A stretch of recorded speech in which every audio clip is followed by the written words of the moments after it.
There was once a show about a man who provided for his family, logically outplayed his enemies, and stood up to the abuse from his wife. He provided for her, cooked meals for her, and protected her baby daughter. Of course, audiences were overcome with sympathy for this loving husband and righteous anger for this awful woman. Just kidding, recently anyway, they have not, and some of them even absolutely loved and defended her. And why did she arouse so much glazing from some viewers? Let's take a look at the character's journey to finally put to rest the debate of her morality, and prove Skyler White was simply not a good person, and did absolutely everything wrong. Skyler becomes Walter's greatest ally in the later seasons of the show, so the writing sets her up as a kind of Bonnie to his Clyde, which excites the viewer by helping Walter out. Really great work. It's impressive. By season 4 and early season 5, we're led to credit Skyler for how great Walter's life has become. Her accounting skills, juxtaposed with his chemistry genius, makes her appear adaptable and even the perfect match for the great Heisenberg. So this is a portrait of a woman who stands by her husband and compliments his faults as a good wife and partner should, to the point where they had never been happier. It feels like Skyler is a big contributor to Walter turning into the Sigma he becomes in the later seasons. For those of you not familiar, Sigma just means a popular, successful, but highly independent and self-reliant person, typically a male, one step above an alpha male. So the show uses this point in the narrative with Skyler to bamboozle the viewer. By season 5, you might find yourself siding with a woman who's committed adultery, while at the same time turning against a man for being concerned for his wife and making tough decisions in order to provide for his family. Whereas if we look at the actual facts, then this response is hardly fair. The thing Walter mostly nags Skyler about are things like not smoking while pregnant, which is the right thing for the baby. And this makes her furious because it reminds her that smoking was most likely the root cause of Walter Jr.'s cerebral palsy to begin with. Because according to the CDC, smoking while pregnant can cause an infant to have low birth weight, breathing problems, and brain damage that causes cerebral palsy. Another thing that Walter nags Skyler about is the welding fumes being the reason she left Beneke's place of work to begin with. However, Skyler assures Walt, they've gone green since then. They have some kind of green welding or something. Anyone who knows anything about welding can attest that green welding is the equivalent to vegan chicken nuggets. People might say it's a good idea, but no one is actually buying them. So Skyler obviously got caught in a lie, which she originally crafted in order to stay home and write fan fictions. You're not writing a novel? You told me you were. No, short stories. While Walt slaved away, scrubbing the tires of his disrespectful students. Skyler not working for years is the reason why Walter had to resort to making meth in the first place. So really, Skyler is to blame for the problems that she complains to Walt about. Unlike Walt, Skyler is extremely prideful. Her pride blinded her to her own levels of cringe, and the people around her suffered for it. So much so that the masterful actress Anna Gunn even admitted to having reservations, even fear, about doing this scene.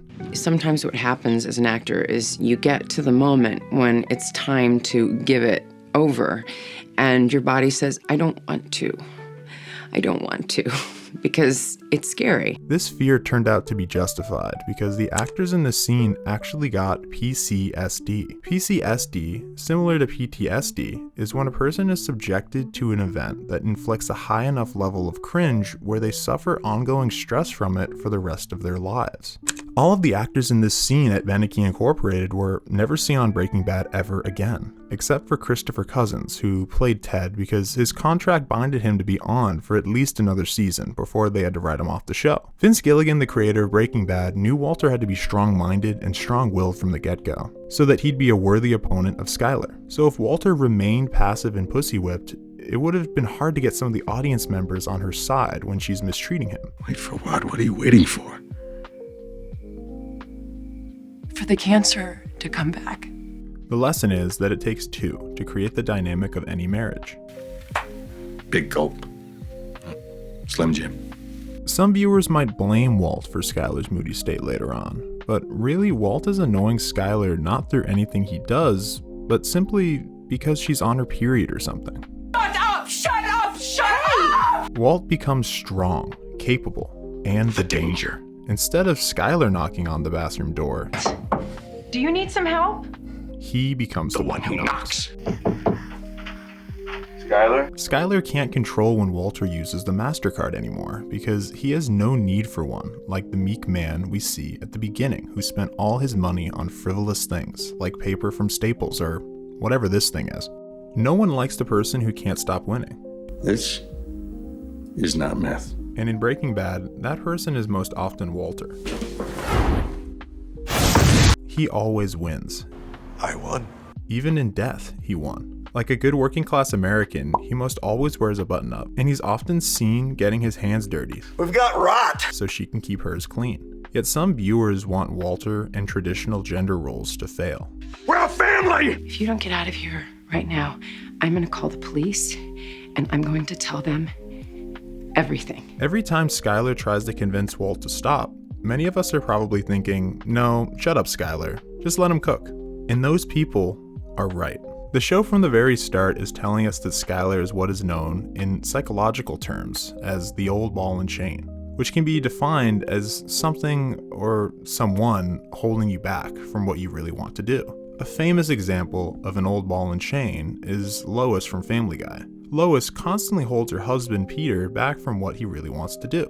For example, in this scene, Lois holds Peter back from bridging cultural and racial divides. Then she even proceeds to beat him up for even thinking of the idea. A stupid man! Ow! You're hurting me! Stop it! Stop it, Lois! So Skyler, for the majority of the time, acts like Walter's old ball and chain. And it makes us dislike her because she holds Walt back, even from making the final decision to die on his own terms when she grabs the talking pillow. The writers throw in a lot of small details that make it easy to dislike Skyler for specifically feminine sins. In the early seasons, most of her scenes pointedly show her doing things traditionally linked to female vanity, putting on lotion, taking a bath, nagging her husband, and uninterested handies. Yes! 56! Oh. So it is clear that Walt is out providing for the family at great personal risk, while Skyler is at home complaining. So where have you been this time? And later on, Skyler commits more specifically feminine sins, like supporting Walter Jr.'s new OnlyFans page that he set up. Honey, just show it to them.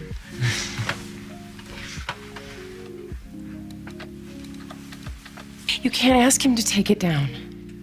It'll crush him. Viewers love to see Walter start to take risks, become powerful, and provide for his family, largely because we know deep down these are intrinsically male duties, even male birthrights. And a man provides. The story is infused with the emasculation of Walter White and how he reclaims his lost masculinity. What's happening as Walt becomes Heisenberg is he is becoming a real man. My name is Skyler White, yo. My husband is Walter White, yo. And meanwhile, Skyler is failing in her role as a real woman by getting in the way of Walt's manhood, by denying him his right to things like smoking cannabis. Do not sell marijuana to my husband. And by not embodying feminine qualities like being submissive, caring, and sweet.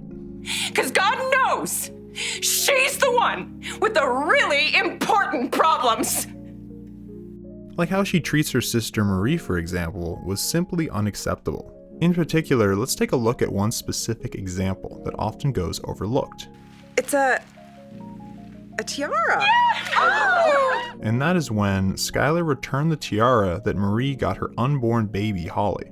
First off, what kind of person returns a gift not even intended for them? Second off, many believe Marie was in the wrong for quote-unquote stealing this tiara, but we can use color theory to prove why this is not the case. Marie is the only character throughout Breaking Bad whose wardrobe doesn't change in color and is seen constantly wearing purple. The color purple has represented royalty since the Byzantine Empire, so the showrunners are trying to tell us that Marie has a right to that tiara because she is royalty. So the writers use our strong sense of gender roles to guide us into some authoritative identifications, in which we need to revisit later on when things get better and Skyler turns into Walt's ride or die. At the same time, this strategy of humanizing Skyler partially did backfire on the writers because not everyone did revisit why they blamed her in the first place. That is veggie bacon. Believe it or not, 0 cholesterol and you won't even taste the difference. At times, the show made it too easy to hate Heisenberg Walt, and those viewers that took it too far, like, for example, making a half-hour-long video defending Skyler, while seeing no problem with the misandry underlying the intense glazing they had for her. Herb sleeping with Ted and then throwing it in Walt's face was basically the correct move at the time. It was a power move. In Season 3, the audience's dislike of Skyler is expressed through Walter Jr. Why you gotta be such a bitch? It's as if the writers decided, hey, now we'll show the audience how their dislike of Skyler looks from the inside. Skyler does everything she can to prevent her son from being happy, like not buying him the correct Raisin Bran and telling him basically too bad when he rightfully brought up his concerns. This is Raisin Bran, not Raisin Bran Crunch. So, same thing. Not the same thing. There is nothing more important to Walter Jr. than breakfast, so her doing this is just monstrous. Let's take a very similar situation with Skyler's sister Marie. Marie, I said Cheetos, not Fritos. She, as a loving wife, apologized when she accidentally got Fritos for her newly disabled husband and offered to go get Cheetos for him. And yes, Hank was right. There is a huge difference. But perhaps the worst thing Skyler did to Walter Jr. was return his new car from his beloved father. Skyler, it will crush him. And replace it with possibly the worst car on planet Earth, a PT Cruiser. It's simple. Skyler wanted revenge for Junior calling her a bitch. To have this much spite for your son is truly disgusting. The bullying Walter Jr. must have endured because of this thing put anything he had to go through because of Walter's fugue state look like a walk in the park. She also prevents Walt Jr. from finding out about Walter's activities, which Skyler thinks is protecting Walt, but this is not the case. Skyler should have let Walter Jr. know about Walt's activities. Walter Jr. could have been a serious asset to Walt and Skyler's operations, instead of merely selling his body online for money.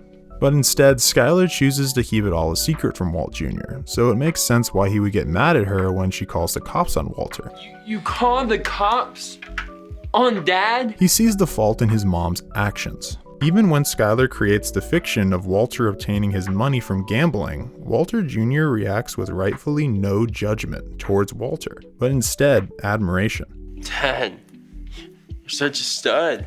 Because Walt Jr. knows the value of money. I think if you're gonna buy me off, buy me off.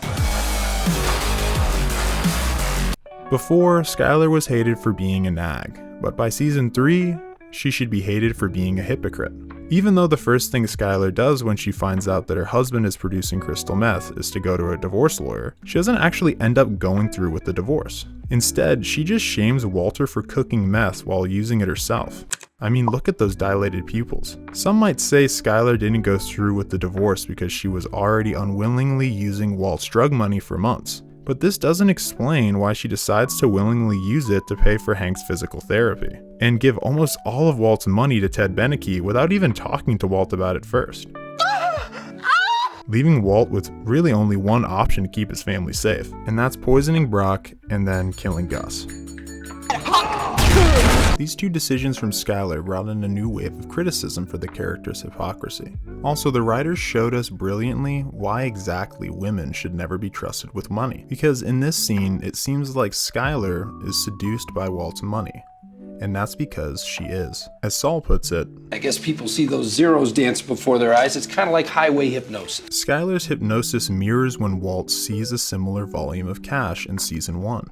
But for him, it's a turning point for the better. I am awake. Because believe it or not, for a man, wanting money is actually a good thing.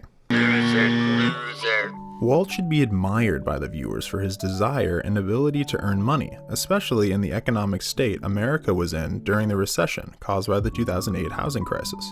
I'm in the empire business. So the question remains, why should we blame Skyler for the things we excuse in Walt? Well, it's simple. It's because Walter is based, whereas Skyler is cringe. Skyler forces Walter to have to break into his own home. That would be like forcing a king to break into his own castle. And she even calls the cops on him afterwards, which only took time away from the cops trying to catch the real criminals, like Chrysler, for creating this abomination. Skyler acts like she's completely helpless and a hostage in her own house. Some say she starts to show clear symptoms of Stockholm Syndrome. But in reality, the divorce lawyer was trying to get her to reach the conclusion what Walt did, he did for his family. He's the father of my children.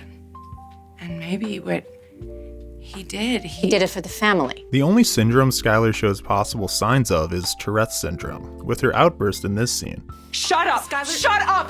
please Shut up! stop. Shut up! Shut up! Shut up! Shut up! On top of this, Skyler doesn't show an ounce of appreciation for Walter's ability to provide and maintain the house. He is something that is rare to find in men, and that is a good handyman while also being a genius scholar. In short, he's got the brains and the brawn. Run. Like when he installs a brand new water heater for the family, or when he slaves away by painstakingly removing the rot from the house. Skyler, there's rot. Walt is a kind and loving husband, but Skyler refuses any kind gestures he offers, like making breakfast or when he kindly brings over Albuquerque's best pizza. He even kindly saves it for her and Walter Jr. by keeping it warm on the roof. Some might say that Skyler creating lies like the gambling story were sort of out of self-preservation and not hypocrisy, and that she's trying to make a so-called unlivable situation livable. But what about when Skyler willingly continues to cook Ted Beneke's books and then create this lie of being a dumb bimbo to the IRS? Is this making an unlivable situation livable? Well, it must have been self-preservation, right? Wrong. She willingly cooked Ted Beneke's books merely because she was sleeping with him, and she gave Ted the exact amount of money he owed in taxes out of Walt's money, when she knew he was in danger, from an imaginary aunt who happened to magically give Ted the exact amount of money he owed. She then forced him to send a check to the IRS for what he owed, thinking that the IRS wouldn't find it a little suspicious that Ted magically came up with the exact amount of money he owed, directly put in his bank account from a source that never appeared on his bank records beforehand. In reality, my friend who works for the government told me the IRS monitors any money deposited into a bank account over $10,000. So this was a stupid decision from Skyler that was lucky to not get her, Ted, and Walter all put behind bars. Skyler provides Ted with illegal drug money to pay the IRS, but he refuses to pay them because he knows it's not only wrong, but also stupid.